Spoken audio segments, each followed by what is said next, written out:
Al-Sultan Abdullah akui tidak mengambil gaji sepanjang 5 tahun memerintah negara. Zaliha Mustafa enggan ulas isu pengampunan Najib, sebaliknya minta rakyat tunggu kenyataan rasmi. Pertuduhan Tun Daim Zainuddin mungkin bukan yang terakhir. Wan Saiful dan 50 saksi pendakwaan akan dipanggil bicara kes AMLA.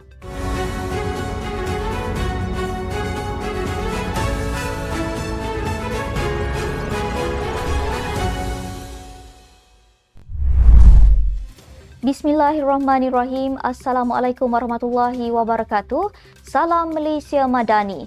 Bersama saya Asma Ismail dalam Netstep News edisi petang 30 Januari 2024 bersamaan 18 Rejab 1445 Hijrah. Sebelum itu jangan lupa untuk subscribe YouTube Netstep TV dan follow Facebook Netstep Malaysia.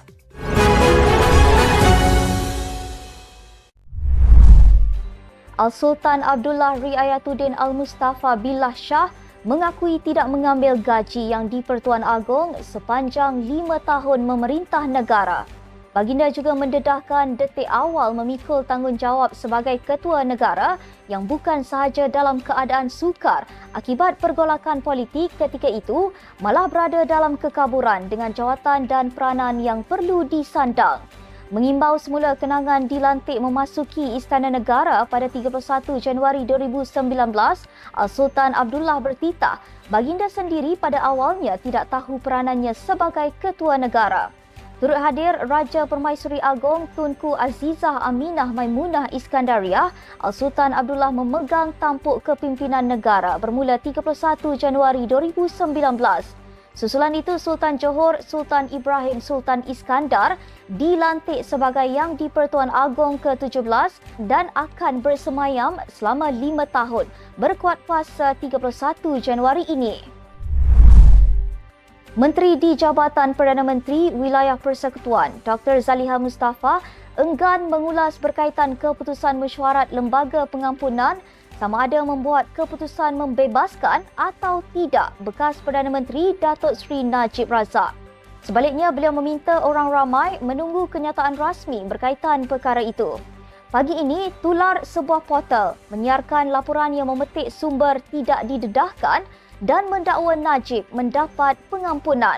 Laporan itu bagaimanapun ditarik balik kerana tidak dapat disahkan. Media sebelum ini melaporkan mesyuarat yang sepatutnya diadakan semalam adalah mesyuarat terakhir yang di-Pertuan Agong Al-Sultan Abdullah Riayatuddin Al-Mustafa Billah Shah sebelum pemerintahan baginda berakhir hari ini. 2 kali berkhidmat sebagai Perdana Menteri selama 24 tahun, Tun Dr. Mahathir Mohamad telah banyak melaksanakan dasar semasa pentadbiran beliau. Namun, beberapa keputusan dipertikai setelah terbukti kontroversi dan menjadi penelitian Suruhanjaya Siasatan Diraja RCI. Minggu lalu, kerajaan mengumumkan RCI akan ditubuhkan untuk menyiasat isu kedaulatan Batu Putih, Batuan Tengah dan Tubir Selatan. Difahamkan skop RCI ini masih belum jelas, tetapi sekali tumpuan adalah kepada Tun Dr. Mahathir. Sultan Johor Sultan Ibrahim Sultan Iskandar yang akan mengangkat sumpah jawatan sebagai Yang di-Pertuan Agong baharu esok tidak merahsiakan kekecewaannya terhadap keputusan Kerajaan Mahathir pada 2018 untuk tidak meneruskan semakan isu itu di Mahkamah Keadilan Antarabangsa.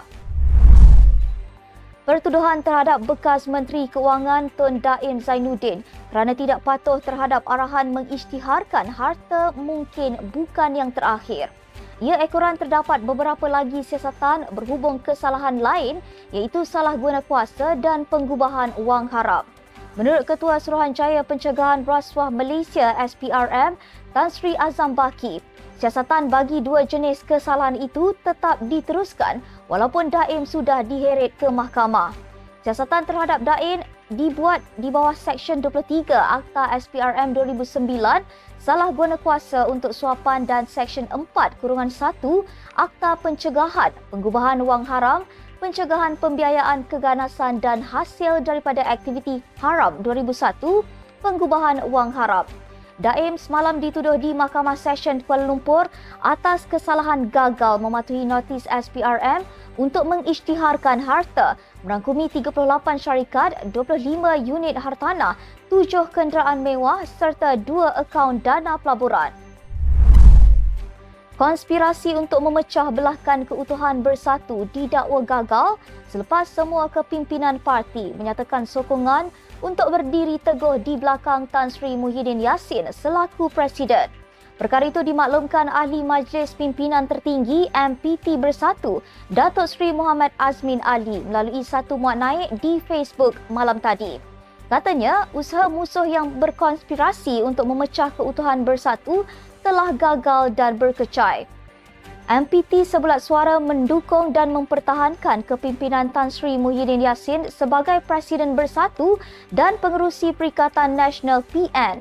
Sebelum ini, Bersatu digambarkan seolah-olah retak dengan Ahli Parlimen Bukit Gantang, Datuk Syed Abu Hussein Hafiz Syed Abdul Fasal memaklumkan 10 lagi rakan Ahli Parlimen dari parti itu dijangka memberi sokongan kepada Perdana Menteri Datuk Seri Anwar Ibrahim menjelang pembukaan sidang Parlimen 26 Februari ini.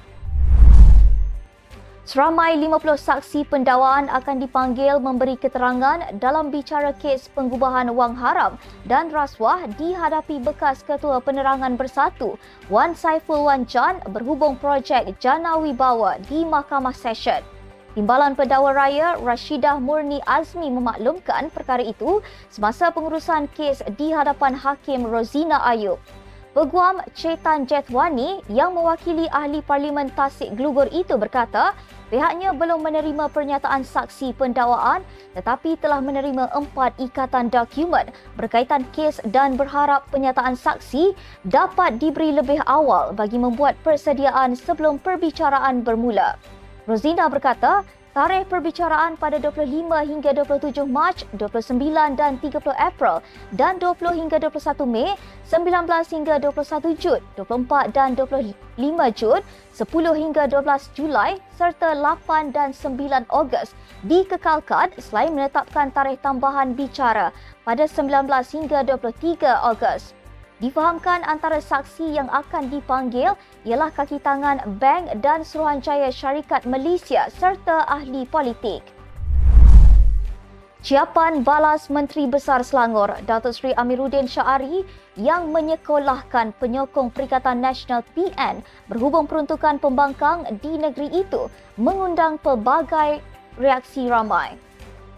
Menerusi tangkap layar tular, seorang individu melabel Amiruddin sebagai celaka kerana hanya memberikan peruntukan sebanyak RM50,000 kepada blog itu yang bersamaan dengan RM833 sebulan.